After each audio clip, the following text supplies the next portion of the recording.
Mga ka-e-bike na mag-install tayo ng voltmeter ngayon. Bali, dito ko siya ilalagay. Okay.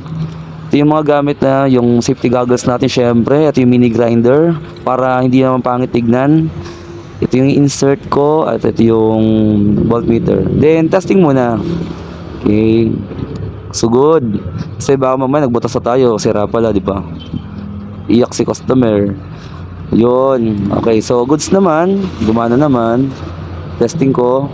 Pwede na tayo mag-layout. Ang susunod natin gagawin ay susukatin ko yung dimension niyan. Yung length niyan, saka yung width. Yan. Diyan ko siya ilalagay, no? Tapos ganun yung paglagay patayo. Nasa taas yung bar. Okay, nasukatan ko na. Masking tape ang gamit. Sunod yan, i-grind ko na. After mag-grind, then install. Ayan yung finished product niya. Tatap ko lang yan sa ano, no, after switch para mamamatay din.